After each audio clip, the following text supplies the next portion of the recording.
Good afternoon. This is Chandra Easton here, an esoteric astrologer from starastrologyhealing.com. Just wanting to speak to you this afternoon about the Pacific Ocean, which I've referred to as Mother Pacific. I'm an Australian. I live on have lived most of my life on the east coast of Australia, and the Pacific is in our back door. And most Australians, they love the ocean, they love the water, and probably, I don't know, at least 2/3 of the Australians, we live on the coast. But we're living in interesting times at the moment. So you can see from this image here that the Pacific Ocean, it's huge. I don't know how big it is, but you can see it's connected to South America and North America and Russia and Asia and Australia and New Zealand, and the red marks are the Ring of Fire, the volcanoes, all around the edge of the Mother Pacific. Yes, now as an Australian, and I'm sure like many Australians, we consider the South Pacific in particular to be our backyard, and we go there for holidays, and it's beautiful and relaxing and tropical and wonderful.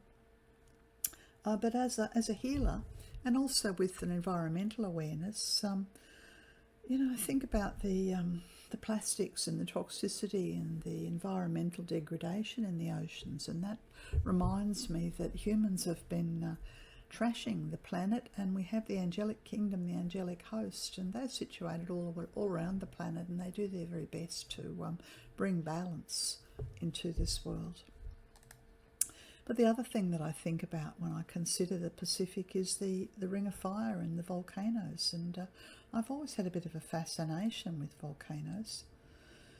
Most of the islands are very close to the water. I don't know, this one here looks like it's just a few feet above sea level, and we know about the oceans rising and the oceans warming, and the people of the Solomons and Kiribati and Micronesia and Melanesia, they live what appear to be very idyllic lives, but their lives are being threatened for a variety of reasons, not the least of which is the rising ocean all around them.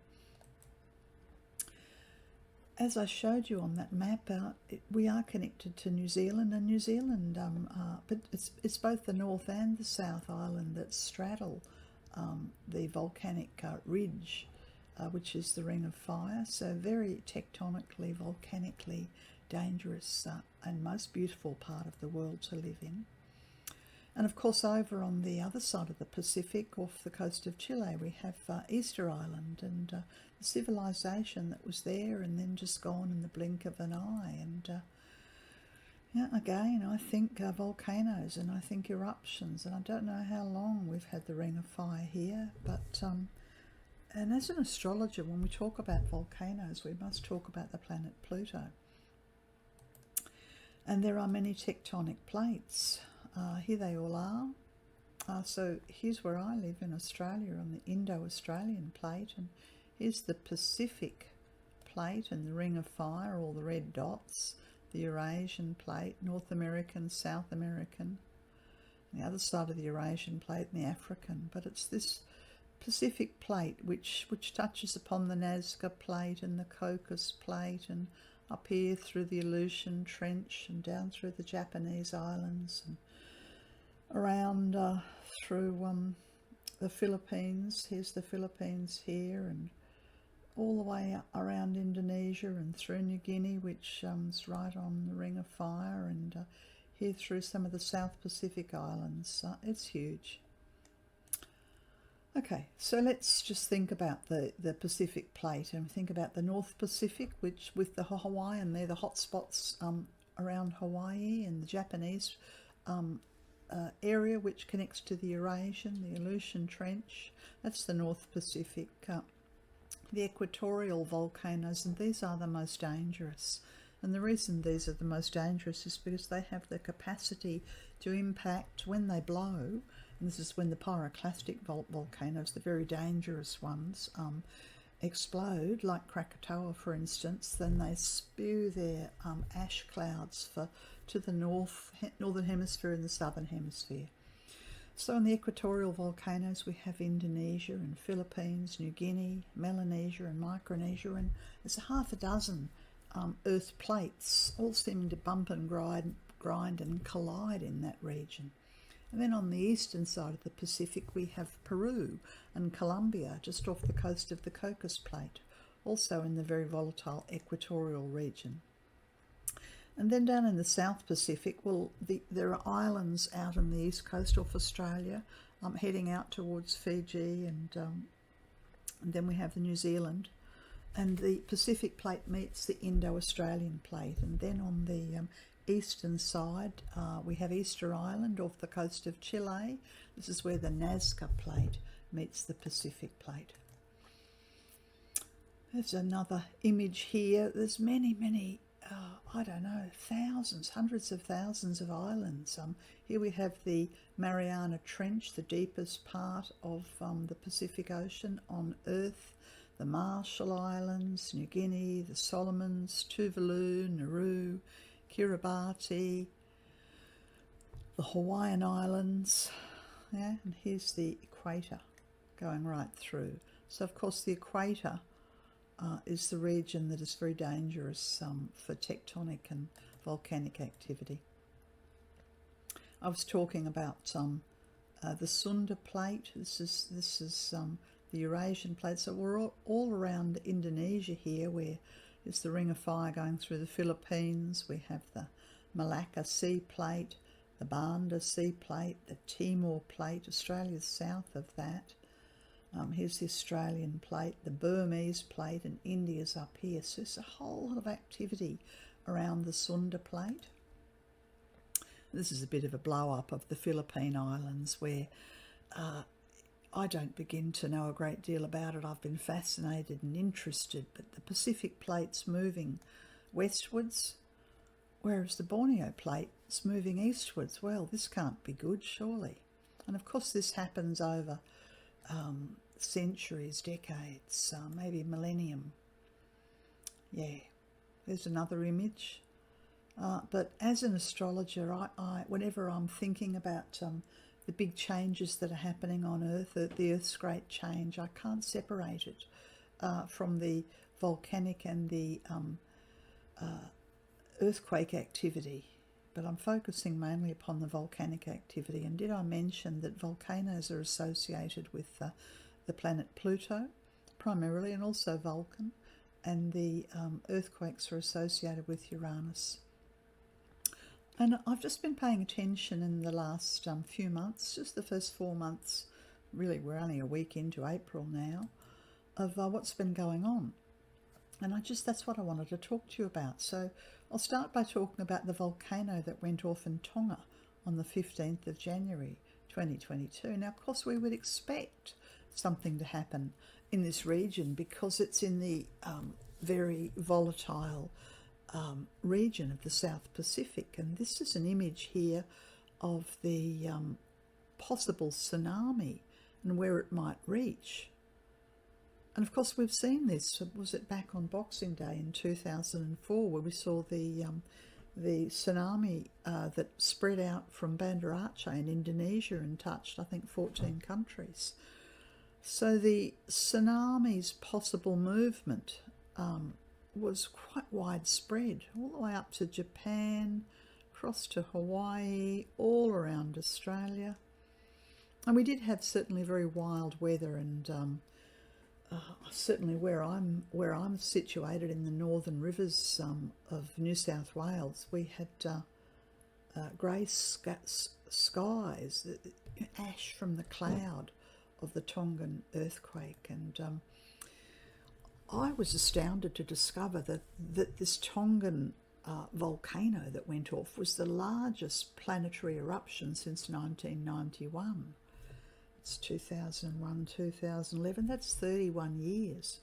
And it sent gas and dust and ash up into the heavens for 58 kilometres, atmospheric waves that travelled several times around the entire planet. And here's me thinking, well, it was just going around Australia. It even created tsunamis on the other side of the Pacific in the Caribbean. Hard to imagine, isn't it? 2.9 thousand million metric tonnes were sent halfway into space and caused violent ripple effects that were felt all around the world. So you know, this gets our attention. And here we are in the second decade of the 21st century, where the chaos and the upheaval on the Earth is so great that it's hard for anything to hit the headlines, but this certainly did in our region. As an astrologer, I've cast the chart. And the time, I looked it up, and in Tonga was almost 1 a.m. in the morning on the 15th of January. And as an astrologer, what I look for is Pluto. So I'm not going to go into the ins and outs of all the astrological things, but I just want to show you that the Sun and Pluto were very close together. That's a combustible. It's almost like, think of a person carrying 10 sticks of gelignite and they trip. One of them goes off, bang. There's Pluto sitting there at 26.5 degrees. That's the 27th degree of Capricorn. But it's sitting in a very interesting part of this chart, right down the bottom, coming from deep within the body of the Earth. Okay. Yes, I think that's all I'll mention about that. Just I want you to remember the 27th degree of Capricorn and Pluto at the bottom of the chart here. Okay, but continuing on, looking over the next few months, I noticed the child of Krakatoa, known as Anak Krakatoa, went off in the Sunda Straits in Indonesia. Now, almost everybody's heard of Krakatoa because it went up in 1883, and I think it was the second largest volcanic eruption on the planet.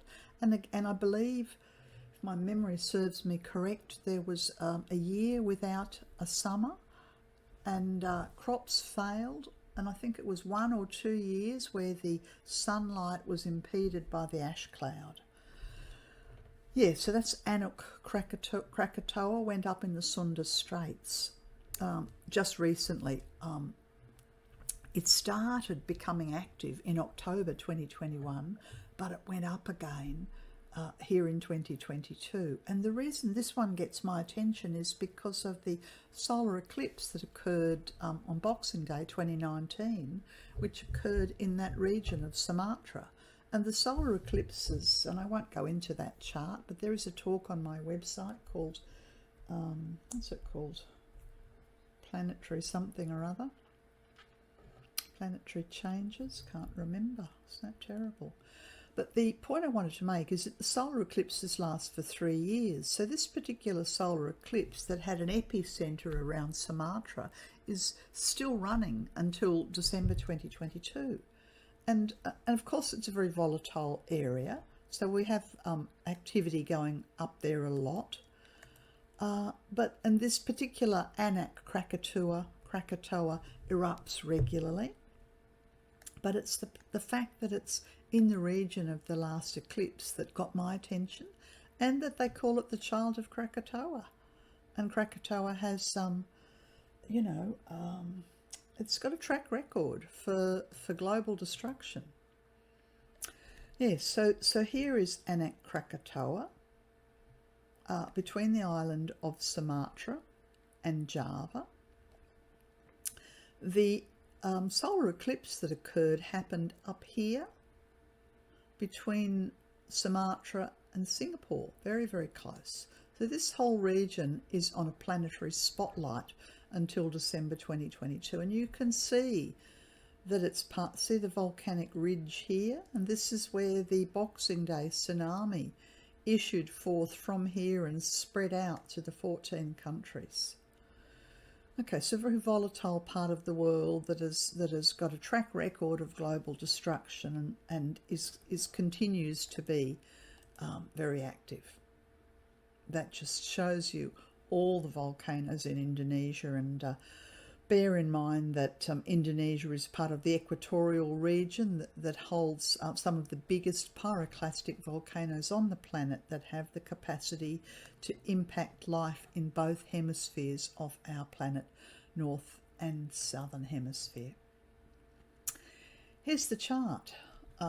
for the 24th of March when Anak Krakatoa went off at 12 minutes past 9 in the morning. And what I was looking for was to see if there was anything around the 27th degree of Capricorn, which is, of course, where the Tongan. So there's Pluto has moved 1 degree. So it's gone from the 27th degree to 28 and a bit, the 29th degree of Capricorn. And Pluto is sitting in this chart unaspected. Now, unaspected to an astrologer is very interesting. It's like a deep, pregnant pause, almost like the volcanic energy of Anak Krakatoa taking a big breath in before it takes a big breath out. There's many analogies I could use for an unaspected Pluto. Another one would be like a finger above the button that would press a nuclear device. A finger's hovering above this very, very potent volcanic region, and it's hovering in the 28th degree of Capricorn. Okay, that's the only thing I wanted to say about that chart there. I'll continue on, but it's the unaspected Pluto that I find very interesting. And of course, I could go into the astrology of the T-square here and Saturn sitting on the midheaven and the seismic energy, but I think I'll leave that. Continuing on, I noticed that there was a mountain called Mount Ruapehu, is that how you pronounce it? And this is the most volatile mountain in the North Island of New Zealand. It's previously, the most recent very large eruption was 1995 and 1996. So it erupted on the 28th of March. This is the same time frame as Anak Krakatoa. Yeah? It has had activity in 2006, 2007, but the very big one was 95 and 96. So what are we talking there, 25 years or something? And here's New Zealand sort of right on top of the Ring of Fire. So there's the eruption from 95, incredibly beautiful and ferocious. And here's the most recent activity happening there. And the thing that I find really interesting about this Mount Ruapehu is that this is where the major ski fields are in the North Island. Terrifying, isn't it? If you see here this Lake Taupo, I think it's called, this most active pyroclastic volcano, the most active one in the North Island, is about in the centre of the North Island. Yeah. So it's a strato. It's not pyroclastic, it's a stratovolcano. South of Taupo, the whole region's volcanic, 23 kilometres northeast of a town called Awakun and 23k southwest of Lake Taupo. This is where the ski resorts and the glaciers are. And in the Maori tradition, the name means a pit of noise or exploding pit. So the Maoris know absolutely how dangerous this volcano is. And just to remind you, there's the North Island on the Pacific Plate. And so, of course, there's nothing new in having quake activity in Indonesia or the Pacific or out here in Tonga or Japan. But, you know, it seems to be one after the other after the other. As Pluto, the planet associated with volcanoes, is in those last degrees of Capricorn. So here's the volcanic tremor. Did I say it erupted on the 28th of March? They're waiting for a big eruption. Yeah? It's got a history. Yeah? And what did I notice? Here's Pluto. Again, it's the same degree because it's the same day, but at the time it erupted, it's sitting down the bottom of the chart in the deepest part of the Earth. And again, the Pluto is unaspected, which is this deep pause before the volcano bursts forth, the finger over the eruption button, Mother Earth's finger hovering above the button that will blow things. So I, having looked at these charts, started to think, oh, it's a bit eerie, to say the least. Continuing to look, and you'll notice the date here. I'm the same date, the 28th of March.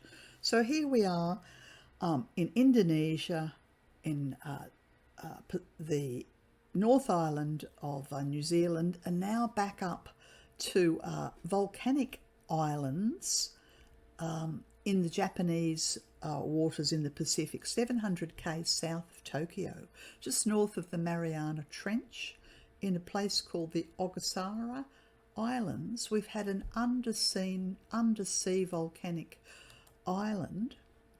Not that picture there, it's this one here.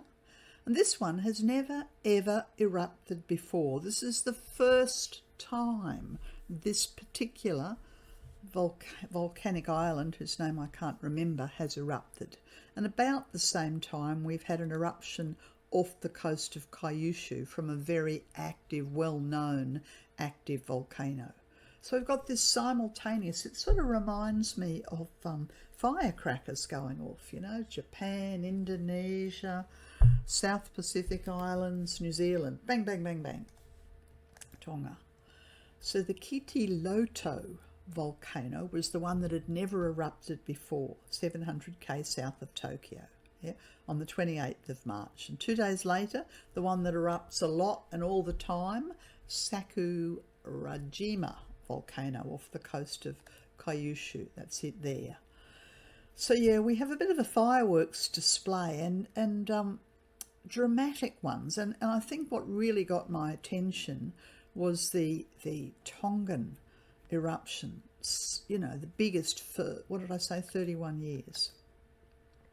Here's the eruption from the volcanic islands. Oops, there's Pluto, same degree of course, but how bizarre, a different time, but again at the bottom of the chart, this time with a square to the ascendant. So this Pluto, still in the 29th degree, has activated the 29th degree of the cardinal sign of Libra in the Japanese area. So it's kind of like bursting to life. It's made its presence felt, the first ever eruption coming from deep within the body of the earth. That's the IC, the fourth house cusp. Yeah? And notice the numbers 29 and 30 all around the cusps. This is a crisis chart. So there's a crisis that is hardly visible. Yeah? Hardly visible, and yet the volcanologists of the world have noticed it. I've noticed it. And as an astrologer, when we see 29s everywhere and Pluto in a very dangerous position, square the Libra ascendant, I start to think, whoa, there's going to be more. This is kind of like watch this space. Then on the 1st of April, was that a day or two afterwards, there were 3 quakes in quick succession. I think one was the 30th of March, and the 1st of April, all around the Ring of Fire, New Caledonia. And as a result of this, there was a tsunami alert that was issued for the east coast of Australia. I think it was in place for a few hours and then they withdrew it. And what we ended up having was some big waves that came and hit the New South Wales coast. And we got a bit of inundation, literally 30 kilometres north of Sydney, 5 metre plus waves. Yeah, so there's a lot going on. Here's the epicentre of the New Caledonian, 3 quakes. I think it was the Loyalty Islands. It was, I forget now. It's 2 or 3. They're all very, very close together. And here we are. I think if I could place it, I think I'd say it was somewhere around this region here. I'm not exactly sure. New Caledonia. But this is I don't think it's even very far from Tonga. Tonga, New Caledonia, we've got bang, bang, bang. Yeah? Big ones to the point that they issue a tsunami alert for the east coast of Australia. Well, where's Pluto? Oh, there it is. What's going on? It is unaspected again. There's the 28th degree of Capricorn. And unaspected means that there are no other numbers, no lines going to Pluto. It's not down the bottom of the chart this time, but it's sitting in this pregnant pause. So I start to get the sense that the volcanoes in and around the South Pacific and the equatorial region of the western side of the Pacific are pregnant with something, pregnant with a pause. Yeah. The potential tsunami, this particular chart has Jupiter and Neptune on a Pisces rising, water everywhere. And we've had a lot of rain and a lot of coastal riverine flooding and rain depressions and rain everywhere for several months around the east coast of Australia. Did we get a tsunami that hit the east coast of Australia? No. What we have with the Jupiter-Neptune conjunction is a trine and a sextile to the North Node. So we were saved. There's a saving grace energy there. The ocean did not invade Australia, did not create a tsunami, but Pluto is still sitting with this pregnant pause. So, you know, how long can a person hold one's breath, and at what point will Pluto start activating? Will it be when Pluto gets to number 29, or will it be when Pluto gets to 30, because it's 28.5 there? Will it be when Pluto gets to 30, or will it be when Pluto moves into Aquarius? That's going to take the next 12 months. But something's going to happen with the volcanic activity of the South Pacific and the equatorial Western Pacific when Pluto begins to interact with the other planets. Okay, this here, Mona Vale, and this whole region here, Avalon Beach, is where the waves hit. And there's a picture. Wow. 5.5 metre surf waves they were described as, and I don't think they quite got to 5.5 metres, but they certainly look kind of scary. And I saw Australians standing on high cliffs nearby taking photographs, but I think I would have been running in the other direction. And this all came from the New Caledonian quake. Okay, now we have had big quakes on Earth before. Everybody would know of the Boxing Day tsunami and the earthquake, 26th of December 2004, off the coast of Sumatra. It actually created a minor pole shift. And in case you've forgotten, there were, what is that, almost 250,000 people perished, and people from 14 countries who were impacted by that particular quake that came out of here and went across the Indo-Australian, across the Somali plate, all the way down, up into the subcontinent of India, yeah? Impacted everything. So when it happens, big things occur. And as they mention here, the plate began to break up. So this part of the plate between the Indo-Australian and the Sunda plate is already fracturing. And here we have all these other plates and the activity that's been going on. So I start to wonder whether we're going to get some fracturing around here. Now skip forward 12 months, and I notice a solar eclipse. I think they call it a hybrid solar eclipse on the 20th of April 2023. And the location, there's two things about this eclipse that got my attention. One is that the location of the point of greatest eclipse is in the very, very close to the capital of Timor-Leste, Dili. Yeah? And it's the Sunda plate. Yeah? Now, as I mentioned before, all solar eclipses have a 3-year impact. So this solar eclipse that will be starting in roughly 12 months' time will run through until 2026, through these years of the Great Change. So, of course, as an astrologer, I had to have a look. So there's the region we're talking about, and here's Timor-Leste. And this particular solar eclipse is there. Now, if we had activity, volcanic activity occurring then, Darwin, north coast of Australia, New Guinea, this whole region.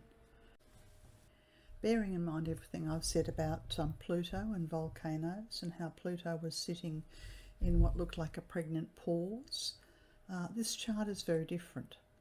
Yeah? So we're 12 months on from where I am now in April, and Pluto's literally moved, it's now 0 degrees Aquarius, so it's crossed the threshold of the sign of Capricorn, the sign of testing, the sign associated with maybe we've had some space, you know, some karmic grace to try and learn some of the lessons we needed to learn on Earth before Earth responded with adjustments, planetary adjustments, volcanic activity, tectonic change. Now, as I mentioned, this solar eclipse chart lasts from the period of April 2023 through until April 2026.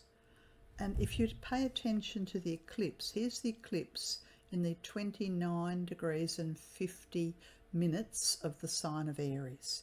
So what we would refer to as the 30th degree of Aries. Yeah, that's the degree where Pluto was hanging around all through 2022. But now Pluto is over here in 0 degrees and it's created a big grand cross. And the grand cross grows from Pluto that sits on the descendant up to the eclipse, down to the ascendant, and down to the past life point into the earth. So this is a game-changing eclipse. This is a 3-year period where there will be major loss of life. There will be, I don't have any doubt, major volcanic activity. I'm suspecting it'll start around the Pacific. Maybe it will be elsewhere. The Pacific being South America, North America, Alaska, Russia, Japanese islands, Micronesia, Melanesia, islands off the coast of Australia, New Zealand, and Pluto. I talked about Pluto with the hand hovering above the detonation button of the volcanoes. This looks like the button's been pressed to me between this period, April 2023 and April 2026. It's a crisis eclipse. It's an eclipse that must involve the end of an era. It must involve a transformation of one form or another. Psychological, personal, spiritual, could easily involve death. Most likely got a great deal to do with volcanoes. It's a cleansing, purifying, some might say an annihilating an eclipse. And it's occurring in the equatorial region where the volcanic activity is very volatile and can impact the whole planet.